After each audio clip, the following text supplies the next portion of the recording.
Heyo, my Planet Coaster friends, Johnny5 Alive here, and welcome back to another episode of Ride Spotlight. Today we have a freaking amazing one. We're looking at Miami Vice Belong to the Night, created by Starship. Rad! One of our Discord advanced builders and bronze patrons. Thank you so much for the support, Starship Rad. And here they say, Miami, 1986. Join undercover officers Crockett and Tubbs as they unravel the mystery of a new gang of drug runners plaguing the streets of Miami and bring them to justice. Your adventure will take you from sunrise to sunset, from the neon lights of the South Beach to the dark heart of Florida Everglades. Can you survive the night? Miami Vice Belong to the Night is based on the 1980s hit drama and trend-setting series Miami Vice. This is my first complete dark ride or building in Planet Coaster, and through looking back, I learned a lot since its completion, and I am very proud of it. Thanks for bringing these creations to the world and for all that you do. Keep soaring like the golden falcon you are. Aw, thanks. I will. All right, this is awesome. Let's get into it.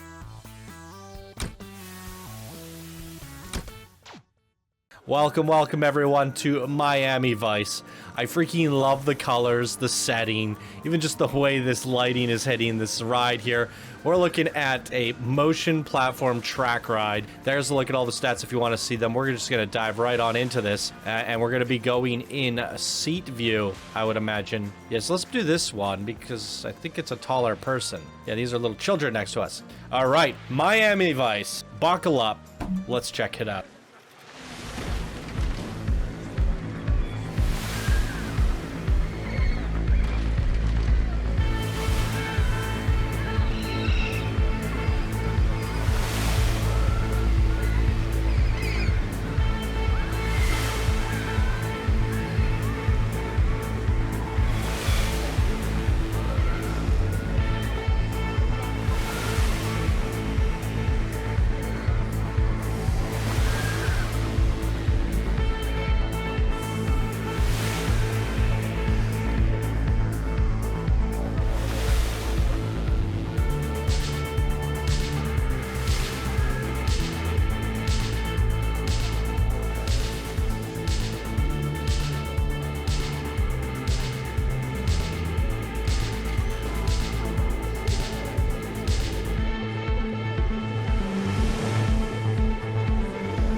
boom, boom, boom, boom, boom, boom, boom.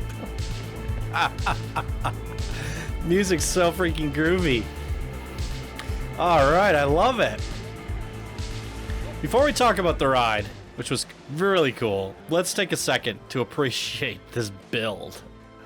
I mean, just from the screenshots, what I saw in the workshop, I was so excited to open this up and take a look at it because you did here is just breathtaking.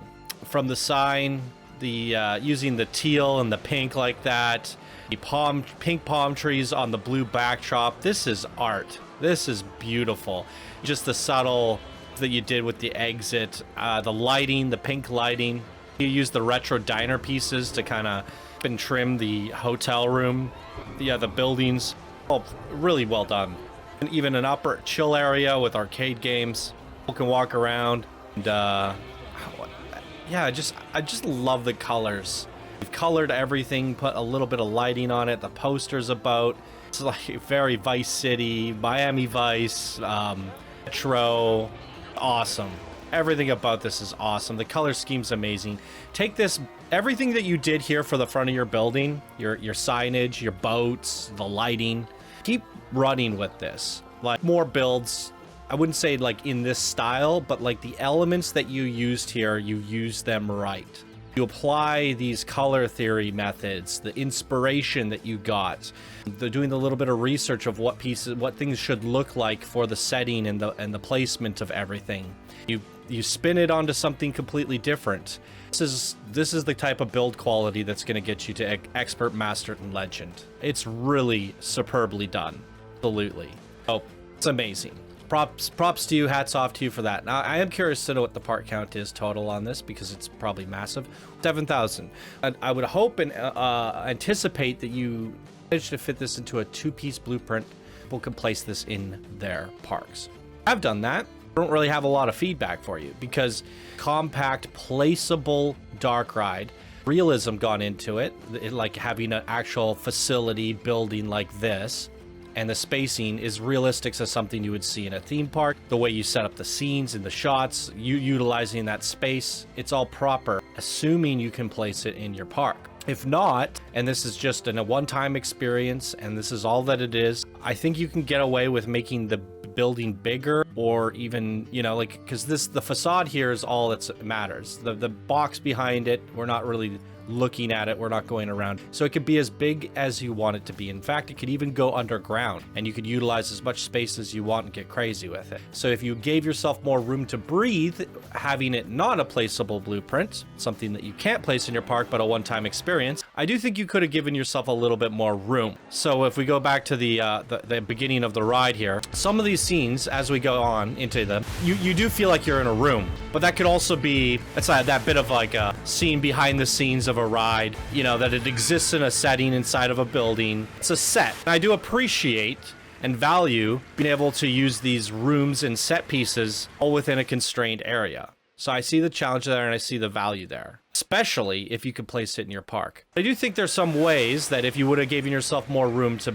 work, could have made the overall experience more grand, if that makes sense. And you like, because in this room here, I felt like we were very claustrophobic. It didn't really have the oomph that it needed. You know, it's just a box with lights and a couple dolphins, and it lacked a little bit for me. But if you hide the camera and position things just right, or give yourself a bit more room so that the walls go up higher, you can trick the camera, and maybe that's where a robotic motion arm could have worked better for you, because you can get the angle just right. So as we're going through these scenes, depending on how you place the walls, so there's no seam here, you can get it just right so that you're controlling the experience, only showing what we need to see, and we get this illusion that there's way more to this scene than meets the eye. I think there could be some refinement to both make the small rooms work, the sets work a little bit stronger to hide and mask certain of the elements a little bit better, or flip it around and just give yourself as much room as you need to work to make the scene and experience as good as possible.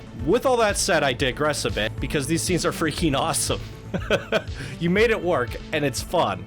I really like it. Like I said, what you did on the outside of your build also applies on the inside here. This set is really, really cool. And that's what I was wondering, like if you gave yourself a bit more room to work and you were able to add a little bit more sidewalks, street lamps, a little bit more of an ambience or a backdrop, and you gave you gave the camera room to play, what kind of panning cameras and panning shots could we have with a robotic arm? Because I think this shot alone, if you did it right, almost can't even tell that it's inside of a room. And, and that's the key. That's the real secret, trying to get everything to appear as though it's not. And I think you did a good job with this room, because you put fog on the ceiling and put fog down below, and then you had that little bit of a moonlight back there. And maybe if you just darkened it a tad bit so we didn't see the seams, you would have nailed it. And I think you can almost see yourself improving from scene to scene. And you kind of did it here as well. It almost felt like we were inside of a building. So it's just about turning that camera and getting those transitions just right. And I do think a robotic arm could work better in the future. You could also sink the track into the ground, if that would help. I mean, if you used a robotic arm, you wouldn't even need to do that. But, you could have sunken the track into the ground and hit it a little bit if you wanted to. But nonetheless, these scenes are freaking awesome. I love a lot of the stuff in here, and I'm just trying to look for ways to improve it. The way you did your boats, the way you laid the people about, the color schemes, the builds. It's all just so Miami Vice, and I think you accomplish what you were trying to accomplish. And as you said in your introduction, you learned a lot from this. And I can almost guarantee you, if you were to do this again or take a different stab at it, you probably would do some of the things that I suggested, because you probably learned those things along the way. How much room should you give yourself? If I only change the spacing of this room, or maybe if I use a different ride, you start to discover these things as you're building them. But nonetheless, I think this is a tremendous creation, and I'm like pretty blown away with the things that you've done and the art that you put into it and the scenes that you capture, and I think it's so much fun. And it leaves me wanting a little bit more and excited to see what Starship Rad does next. And Starship Rad did compete in one of our recent contests and did something that just absolutely blew me away. Let me get the exact name of it. The Last Starfight is what Starship Rad made for the Action Coaster contest. It's a really incredible experience. Between that and this, you got something else going on here called the Perfect Heist. Be sure to submit that. That looks interesting. Unless it's just a build. You make it a Gotham City Police Department. You got a lot of really cool builds on the Starship Rad. Only has two pages on their workshop. Basically one, because it's only one thing on the other. Brand new builder to the game. Showing a lot of promise. And I'm excited to see where Starship Rad goes from here. Guiding an advanced builder off one page is pretty impressive as well. Keep up what you're doing, man. This is really impressive stuff. Really setting the tone, setting the scene with very little. This is a good example of less is more, and I think you did a wonderful job at that. What did you guys think? Leave your comments down below for Starship Rad. Did you enjoy Miami Vice? Did you like the artwork in here? Did you enjoy the experience? Love reading your comments. And that is going to do it for me in today's video, ladies and gentlemen. Thank you all so much for watching. I hope you have a wonderful day, and I'll see you in the next video.